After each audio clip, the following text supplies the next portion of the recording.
Network Entertainment. May mga taong ganun, no? May mga boss na ganun na talagang hindi nag-a-approve ng leave, no? Parang yung boss ni Betchay, di ba? Yun ang nga rin iniisip ko eh. At saka, yung tipong life and death situation na, tapos parang pahirapan. Yung may sakit ka na sa puso, tapos hindi ka pa, ipag-leave. Gusto ko pang papasukin, mag-half day ka na lang. Or may pneumonia ka, na nasa hospital ka na. Or kunyari, bumabagyo, di ka makalabas ng bahay mo. Yun na lang eh. Ba't kailangang yung hindi niya maintindihan na bakit ka na late? Baha nga sa inyo, bumabagyo eh.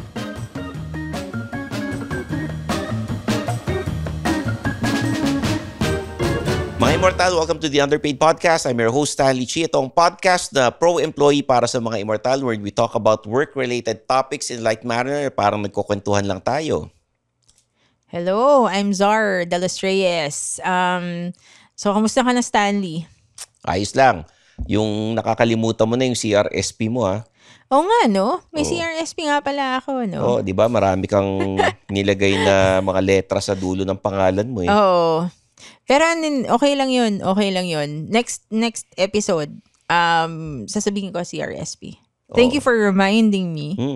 Kasi pinaghirapan mo yan, di ba? Nag-exam ka pa, umabsent ka ng mga ilang hindi episodes, naman. Diba? 2 araw lang naman yun.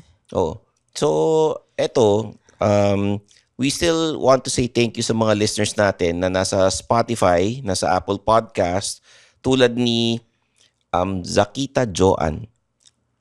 Siya ba yung nagtuturo ng swimming? Siya ba yun? Tingin? Si Zakita Joan, eto. Ang saya, ang dami daw comedy. Ayan. Oo, siya yung swimming teacher natin. Tapos si Paulo Taho Alburo.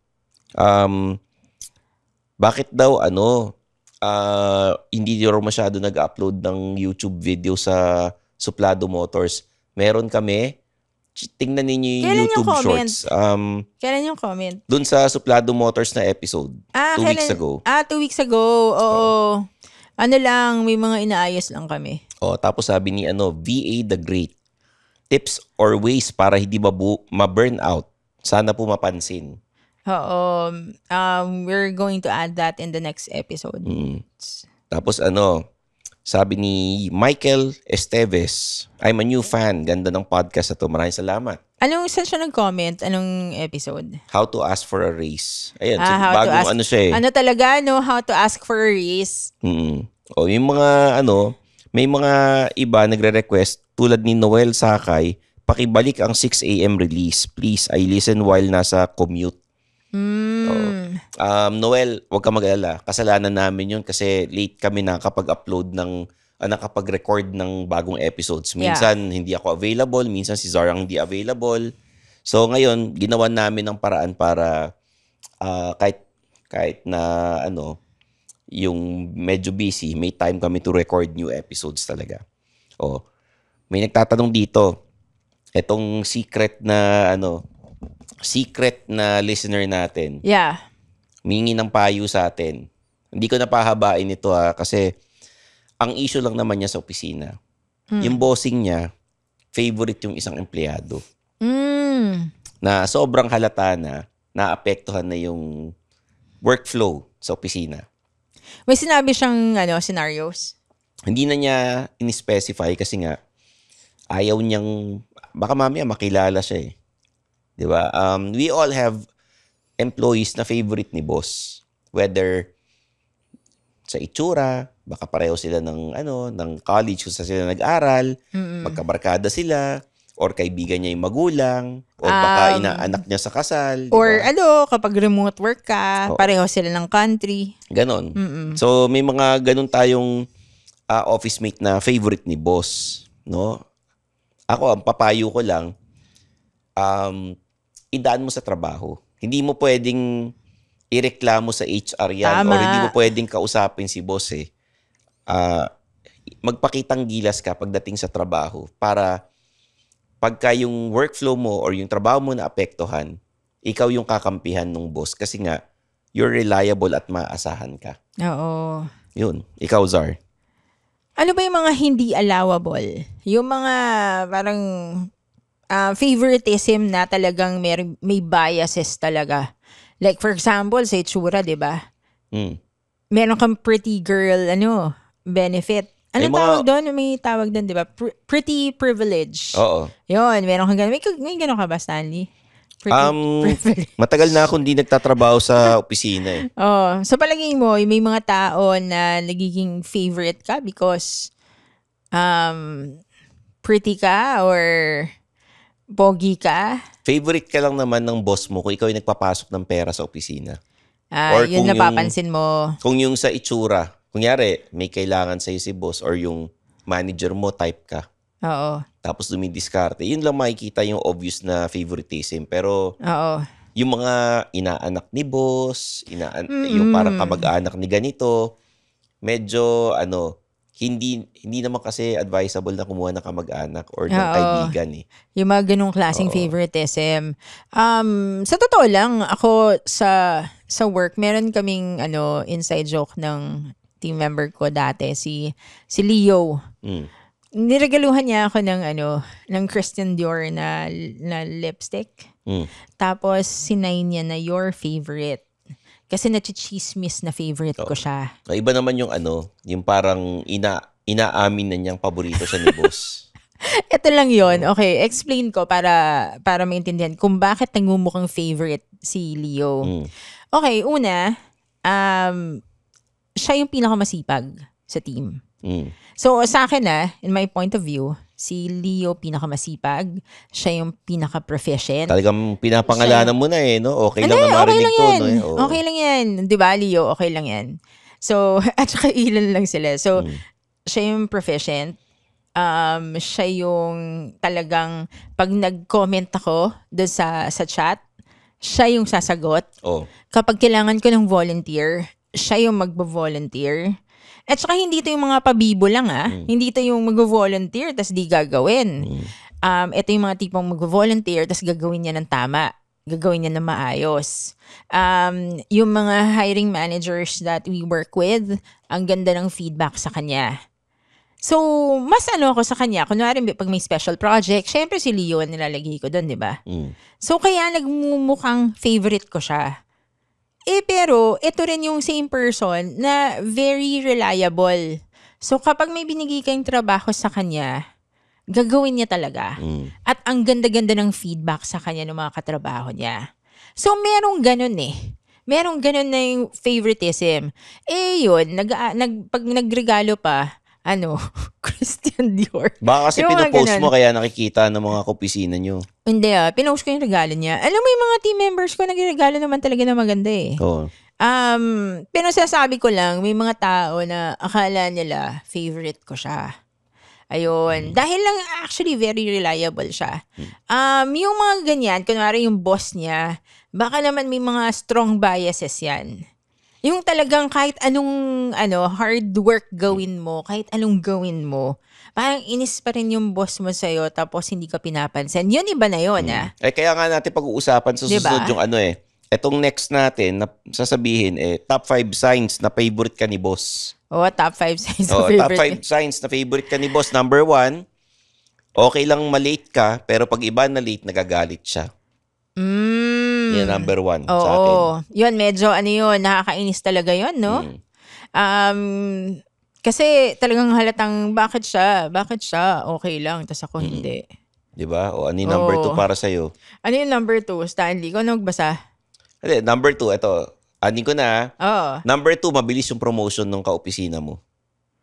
Mabilis yung promotion. Mabilis na napopromote ka agad. Tapos ikaw, ang tagal mo na sa opisina, hindi ka pa rin napopromote. Parang magkasabay lang kayo, pero siya ang bilis ng pag-angat. Pero pagdating sa trabaho, medyo, alam mo, banu yung kaopisina mong yan. Oo. Diba? Yun ang number 2.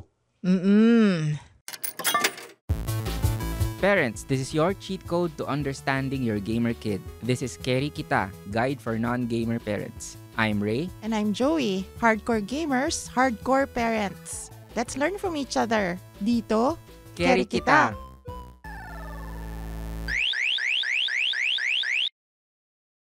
Number 3.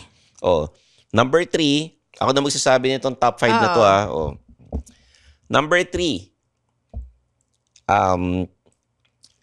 ikaw yung pinag-iinitan at hindi yung favorite. Minsan, yung favorite na yung nagkakamali, sa'yo pa sinisisi. Ganon. Nangyari na ba sa'yo yan? Madalas kasi, na-experience ko na ako yung favorite, na-experience ko na rin yung hindi ako yung favorite. Kaya parang nakaka-relate ako dito sa ating listener, itong secret listener natin na humihingi ng payo. Ganun. Ikaw ba, naranasan mo na yung hindi ikaw yung favorite? Hindi ko nga naiisip na doon sa, masasabi ko to because I've worked since I was 17. Pero syempre nag-aral, 2 months lang ako kunwari dun sa isang trabaho sa Burger King. 2 months lang ako dun. Tapos aral ulit ako and then nagtrabaho ako ng 2002. Anyway, hindi ko naranasan na hindi ako yung parang favorite. So, palaging, kasi, okay, medyo, ako, hard worker naman talaga ako. And even if hindi, for example, may manager nagsabi sa akin, sabihin ko na dun sa Burger King. Sabi ng manager, parang di ko nga alam kung insult ba siya or parang sa akin compliment naman eh. Sabi niya daw dun sa mga ibang teammates ko, ibang katrabaho ko sa Burger King, you know what? I don't know why, but I like her. Yun ang sabi about me. Kasi medyo nakakainis ako dun eh. Bata ako, di ba? Ako yung magsasabi ng, kunwari, sinita ako sa medyas ko. Kasi, dapat black. Sabi ko, RL naman yan eh. Grabing yabang, ganun. Kaya pala nainis yung mga kapisina mo. 17 nga ako, may excuse ako. 17 ako noon. So, ganun ako humirit dati. So, parang ako, kung siguro kilala ko yung sarili ko nung 17. Siguro kung nakilala mo ako noon, mainis ka sa akin. Lilinawin ko, RL, Rusty Lopez, ganun. Sabi pa naman, Ralph Lauren. Alam mo, Rusty Lopez eh. Alam mo, sabi sa akin, nung sumita sa akin, wala akong pakialam kung RL Quiapo pa yan. Magsuot ka ng black na socks. Sabi ko, sige. Kasi may rules naman. Oo, dapat naman talaga. RL eh. Ito na yung number 4 na favorite ka ni boss. Pag ikaw ang nag-request ng leave, na-approve. Pag yung iba nag-request, hindi na-approve. Ang dali lang. Kumbaga kahit walang kwenta yung yung request mo ng leave na boss, pwede bang mag-leave ako kasi kailangan ko nang gamitin yung VL ko tsaka SL ko, ganyan, di ba? May mga taong ganun, no? May mga boss na ganun na talagang hindi nag-a-approve ng leave, no? Parang yung boss ni Betchay, di ba? Yun ang nga rin iniisip ko eh. At saka, yung tipong life and death situation na, tapos parang pahirapan. Yung may sakit ka na sa puso, tapos hindi ka pa, ipag-leave. Gusto ko pang papasukin, mag-half day ka na lang. Or may pneumonia ka, na nasa hospital ka na. Or kunyari, bumabagyo, hindi ka makalabas ng bahay mo. Yun na lang eh. Ba't kailangan, yung hindi niya maintindihan na bakit ka na late? Baha nga sa inyo, bumabagyo eh. Ito yung call center culture yan eh. Kaya yung mga pag call center, usually, wala silang pakialam. Pag bumabaha, ayun, pumasok ka. Pero kapag pumasok ka naman sa opisina, as in talagang papalakpakan ka. Magko-comment yung boss mo na galing-galing mo Sana talaga. naman lang may Thank dagdag you sa sweldo, for your diba? teamwork. Thank you for your efforts. Tapos yung mga hindi pumasok, isa-shame mo ng konti. Paano sinishame sa call center? Di hindi mo pinapansin. Or may magpaparinig na team lead na thank you do sa mga pumasok, yung kompleto kayo. Medyo unprofessional sa akin yung sina-silent treatment, yung gano'n. Naiirita ako hindi, maraming ganun. Nakakainis yung gano'n. Maraming Anyway, ganun. number 5 na favorite ka ni boss. Nadala ka ng pagkain kahit di ka nang hihingi. Favorite ka ni boss yun. Parang iba na yun, yung dadalan ka ng pagkain. Hindi, kunyari, ito, nag-iwan kami ng coffee para sa'yo tsaka ito yung pagkain. Ibig sabihin, favorite ka, tapos may kailangan sa'yo. Yeah. Or yung parang niligawan ka or type ka, di ba? Ay, hindi na favorite yun. Harassment, semi-harassment Wala, na yun. Nasa sa'yo naman yun kung tatanggapin mo o hindi. Pero kumbaga, yan yung mga signs na favorite ka ni boss. Oo. Okay? Yung favoritism, it could also be the same as, yun nga, may romantic goals sa'yo si boss. Romantic goals o kaya may kailangan sa'yo. Halimbawa, Like, personal favor. Uy, gawin mo naman assignment ng anak ko. ay, may ganun ba? Alam mo, dati may boss akong ganyan. Uy, Ginawa mo? Paki-research naman to yung mga presidente sa Pilipinas. Kailangan kasi ng anak ko. May ganun. Uy, ang dali-dali ng presidente ng Pilipinas. No? Ika-copy-paste. Kumbaga, parang Oh my dahil God. hindi marunong mag-internet yung boss ko dati. Pinagawa niya sa akin. Copy-paste lang naman yun. Diba? Kaya mabait. Ayun. So malalaman natin na hindi ka favorite. Never ka naging favorite. Parang na-feel ko naman na favorite din ako. Basta pag yung mga bagong pasok na empleyado, ikaw yung favorite eh. Ganun. Yung mga napapansin ko, pag ikaw yung bagong pasok, papakitang gilas yung boss sa'yo. Pero ito ang may iwan ko sa mga immortal. Favorite ko man o hindi ng boss mo sa opisina, kahit ka-opisina mo yan or kapwa-empleyado or kliyente, importante, magtrabaho lang tayo na maayos. Oo. Para ikaw lagi yung favorite, di ba? Oo. Actually, wag ka na lang mag-aim na maging favorite ka.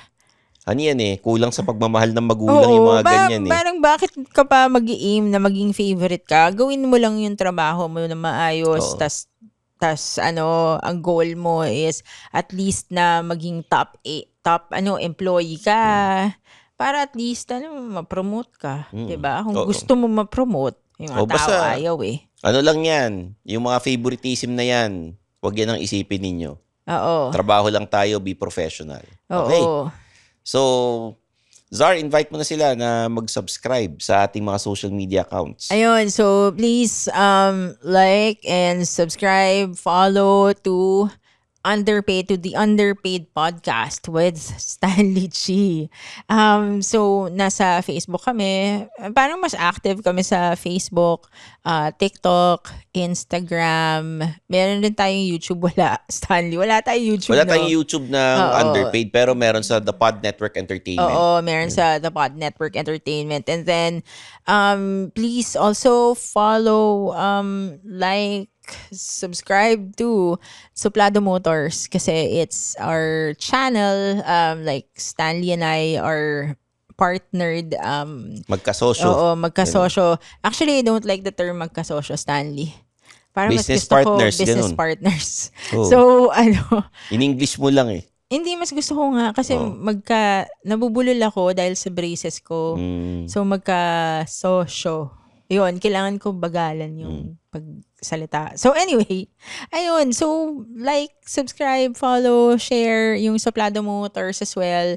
Very entertaining siya kasi a lot of our interviews are artista interviews. So, if you're looking at cars, for example, it's a good channel to follow and we'll be doing more test drives in the future. Okay, guys. For Zar de los Reyes, I'm your host Stanley Chi. Tandaan niyo, pag meron kayong mga problema sa boss niyo sa opisina, mag-message lang kayo sa Underpaid. Yes. Bibigyan namin kayo ng payo. Okay? This is the Underpaid Podcast.